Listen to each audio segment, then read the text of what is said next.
Bonjour, bon après-midi. Nous sommes heureux d'être ici pour, d'abord, il est 15h30.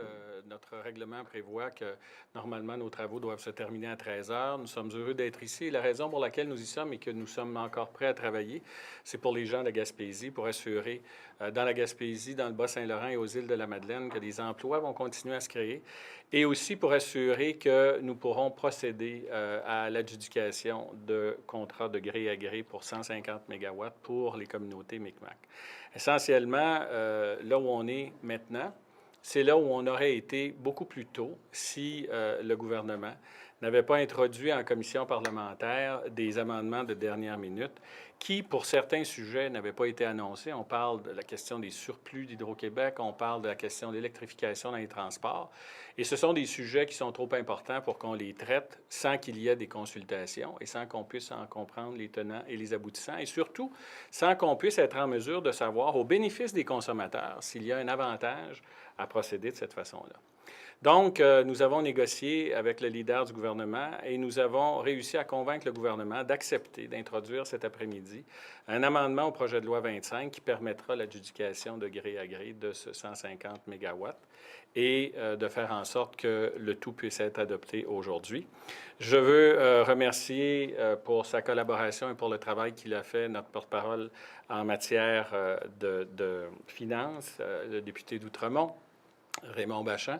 Je veux remercier pour sa persévérance pour les gens de la Gaspésie, des îles de la Madeleine et du bas du fleuve tout entier, notre collègue Jean Damour. Je veux remercier notre porte-parole en matière d'énergie qui était là, le député de Brome-Missisquoi, quelqu'un d'extrêmement expérimenté, non seulement dans la procédure parlementaire, mais également sur le fond des choses que sont les dossiers d'énergie et qui a été en mesure de voir l'impact potentiel des amendements introduits en dernière minute et auxquels nous avons fait obstruction. Et aussi le représentant, le député de Jacques-Cartier, Jeff Kelly, qui est notre porte-parole en matière d'affaires autochtones et qui, lui, s'est assuré d'avoir une continuité dans ce que nous appelons, nous, les relations harmonieuse que nous devons entretenir avec les peuples autochtones en tenant compte des réalités économiques extrêmement difficiles dans lesquelles ces communautés doivent vivre. Et je cède la parole à Jeff pour la suite des choses. Merci beaucoup, Pierre. Et à mon tour, c'est une très bonne nouvelle pour les trois communautés Micmac. Comme on savait, ils ont travaillé ce projet depuis quelques années maintenant, et moi, j'ai toujours plaidé que dans le partage des ressources naturelles dans la région de la Gaspé, il faut avoir une place pour la nation Micmac. Alors, nous avons pris l'engagement jusqu'avant l'élection en 2012 qu'on va réaliser ce projet. Alors, le fruit de ces travaux, on a démontré depuis mardi en commission parlementaire, mon collègue Raymond Bachand a dit que nous sommes ouverts à trouver une solution pour cette question. On est très conscient des obstacles qui représentent la loi sur les Indiens pour les fins de financer des projets de cette envergure-là. Qu'est-ce que les Micmacs ont fait? Les trois communautés ensemble ont fait procéder à un processus de sélection pour trouver entre 11 fournisseurs, un fournisseur pour travailler en partenariat.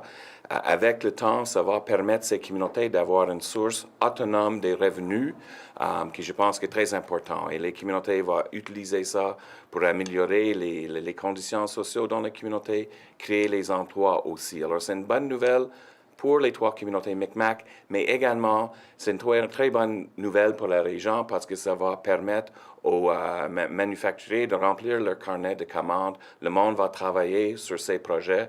Alors, c'est gagnant-gagnant à la fois pour les trois communautés Micmac, mais également pour l'ensemble de la région. Voilà l'York. Voilà l'York. Peut-être pour la Oui, région. en quelques mots, on est très content. Comme Pierre vous l'a mentionné tantôt, c'est un amendement éventuellement qui va toucher l'ensemble du Bas-Saint-Laurent. La Gaspésie, c'est un grand territoire et on sait qu'en Gaspésie, là, déjà, le taux de chômage pour le premier trimestre de l'année atteint 17,3 %. Je ne sais pas si le PQ là, tend vers 24 % comme c'était le cas à son époque dans un ancien gouvernement du Parti québécois, mais avec 17 % ça nécessite qu'on s'allie ensemble et qu'on trouve des solutions, ce qu'on a fait, ce qu'on a proposé. Et si cet après-midi, on peut repartir du Parlement après avoir réglé une situation comme celle-là, on pourra crier victoire au nom des Gaspésiens et des Bas-Laurentiens. C'est une bonne nouvelle. C'est une très bonne nouvelle, évidemment sous réserve que tout se passe rondement cet après-midi à l'Assemblée. Pierre, peut-être en matière d'énergie? Oui, très brièvement. Ce qui est surprenant dans ce dossier-là, c'est que la filière éolienne a été mise à risque par l'inaction du gouvernement péquiste. Mme Marois a annoncé il y a un mois en Gaspésie 800 mégawatts. Il y a 450 de ces mégawatts-là qui ne nécessitent pas d'amendements législatifs, d'éléments spéciaux. Et l'industrie était au point de rupture. Quand l'industrie en vient au point de rupture, c'est qu'elle ne peut pas garder ses hommes ou ses femmes clés dans l'entreprise. Et quand vous commencez à perdre l'essentiel de vos ressources humaines, votre entreprise est à risque. Aujourd'hui, ce qu'on fait, c'est qu'on dit au gouvernement, le 450 que vous retardez depuis que vous êtes élu, depuis le 4 septembre, s'il vous plaît, allez en appel d'offres le plus rapidement possible. Et ce qu'on dit au gouvernement également, ce que ça permet au gouvernement de faire, c'est les 150 mégawatts qui sont destinés aux communautés autochtones. Dans le gré à gré, ça va plus vite. Fait allez-y rapidement, de façon à ce qu'il n'y ait pas de bris de rupture de chaîne et que les emplois soient maintenus dans une région qui en a tellement besoin. C'est pas juste la région de la Gaspésie, c'est l'ensemble du Québec. Il y a des gens qui sont à Trois-Rivières, ailleurs. C'est tout le monde qui peut en bénéficier. Maintenant, on est à la 23e heure, 59 minutes, et j'espère que ça ne durera pas encore trop longtemps cet après-midi, parce que qu'il y ait rupture à l'Assemblée nationale, c'est pas trop grave. Qu'il y ait rupture dans la chaîne d'emploi, la chaîne de production, c'est plus grave. Fait que tout le monde qui a collaboré, là, merci beaucoup. Bienvenue. Donc, vous donnez votre accord pour le 150 watts pour donner un répit à 150 mégawatts, excusez. 150 watts, vous avez plus que ça, juste ici. Pour donner un répit à l'industrie, mais pas question pour l'instant d'accepter la question de la gestion des surplus d'électricité et de la participation d'Hydro-Québec dans l'électrification. Ce qui demande un débat de société qui est important. Là, la question des surplus d'Hydro-Québec, on veut s'assurer là, que le consommateur n'y perd pas au change. Alors, en changeant la façon de faire dans la répartition des surplus, s'il y a une baisse de surplus, Hydro-Québec nous semble dire, bon, il n'y aura pas d'augmentation dans les tarifs. Mais qu'adviendrait-il si, dans la conjoncture actuelle, on pouvait avoir une pression à la baisse sur les tarifs? Est-ce que ça se retrouverait aussi dans la nouvelle façon de faire, qui, je le rappelle, est introduite en dernière minute dans une commission parlementaire, dans un projet de loi en matière financière qui donne suite à des engagements du budget, ce qui n'a rien à voir avec le sujet qui est débattu. C'est d'ailleurs une des raisons pour lesquelles les amendements auraient été jugés non recevables dans le contexte du projet de loi 25. Alors, ça, on dit, nous, on n'a pas une objection de fond. On veut savoir quelles sont les conséquences de ça.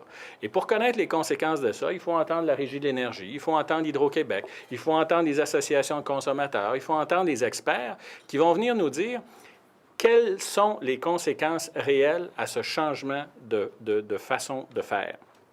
Sur la question de l'électrification... Ça pourrait se faire très rapidement cet automne, au début de l'automne. Tout à fait. L'idée est de dire allons-y rondement. On sait que la vitesse n'est pas ce qui caractérise ce gouvernement-là. Il y a 8 mois où ils n'ont rien fait dans l'éolienne. Mais on vous dit, écoutez, si vous êtes prêts à accélérer, là, nous, on va vous aider.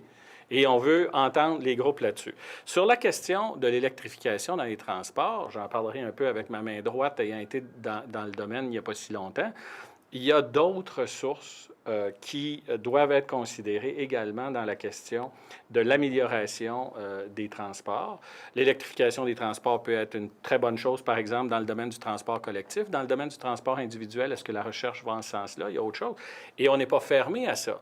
Mais encore une fois, j'entendais Mme Marois faire son bilan de fin de session en disant « Je lance une grande filière en matière d'électrification dans les transports. » Écoutez, si la filière est si importante que ça pour la première ministre, expliquez-moi donc pourquoi ils ont introduit un amendement de dernière minute pour pouvoir y procéder dans un projet de loi qui visait à donner suite au budget. On voit bien qu'il y a une incohérence puis il y a une improvisation encore là dans un élément sur lequel la première ministre elle-même dit « Écoutez, pour moi, c'est un dossier fondamental. » Quand on a un dossier qui nous tient à cœur, on a, et je reprends les paroles de Pierre Paradis cet après-midi, quand une première ministre fait une annonce, on s'assure que les choses sont ficelées.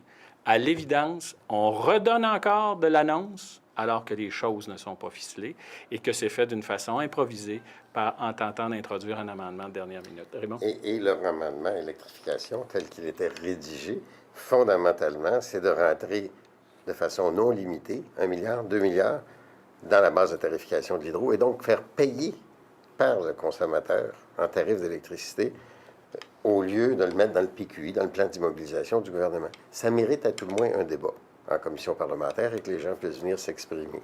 Ça, c'est notre rôle à l'opposition, de s'assurer que le Parlement ne fonctionne pas en cachette, mais fonctionne de façon transparente. D'ailleurs, il y a des commentateurs ce matin qui exigeaient plus de transparence. L'opposition officielle est aussi là pour faire le relais et assurer et imposer au gouvernement d'avoir plus de transparence dans sa façon de J'étais faire. très heureux de faire le relais de Pierre Paquette. Voilà, qui n'est pas généralement Pour une quelqu'un fois. qui nous commande beaucoup, de Donc, façon le 25 devrait positive. passer, le projet de loi devrait être adopté. On le cet souhaite. Moi, je après-midi. ne peux pas prendre pour acquis qu'il n'y aura pas un incident de parcours. En ce qui nous concerne, du côté de l'opposition officielle, nous, on considère qu'on a une entente sur 150 mégawatts pour la communauté Micmac, et au bénéfice des gens du Bas-Saint-Laurent, de la Gaspésie, des Îles-de-la-Madeleine, pour percevoir, pour maintenir des emplois et maintenir des entreprises qui sont vigoureuses en état de fonctionner, d'ici à ce que le gouvernement se presse, puis que par le processus d'appel d'offres, d'ailleurs, nous, on a fait 3200 mégawatts avec la loi actuelle. Bien, pour quelles raisons ils ne sont pas capables d'en faire 450? J'ai même suggéré, j'ai pris le texte projet de loi, j'ai rédigé des amendements que j'ai suggéré à Nicolas Marceau. J'ai dit, c'est ça qu'on devrait. On attend de voir le texte d'amendement, mais ça va aller rondement dès qu'on aura le texte. Donc là, vous allez voter en faveur d'un amendement, vous et le Parti québécois, puis ensuite, à nouveau, voter en faveur tous les deux du projet de loi lui-même. La mécanique va être effectivement d'ouvrir Ça, le je débat parlerai. sur le projet de loi 25, et par la suite, Raymond va... Et nous avons décidé de voter en faveur du projet de loi 25, qui, pour 70 de ses dispositions, c'est des mesures provenant de notre propre budget de mars dernier. Sur les autres, on a quand même eu des amendements importants. On a balisé les pouvoirs du Conseil du Trésor. On a introduit la bouteille de vin. Les Québécois vont pouvoir sortir. Scellé. On est capable de faire le 150 mégawatts pour les communautés autochtones Micmac. Et il y a d'autres amendements qu'on a eus. Alors, globalement, oui, nous avons décidé qu'on voterait en faveur du projet de loi 25. Merci. Bon après-midi. Merci, M. Branham.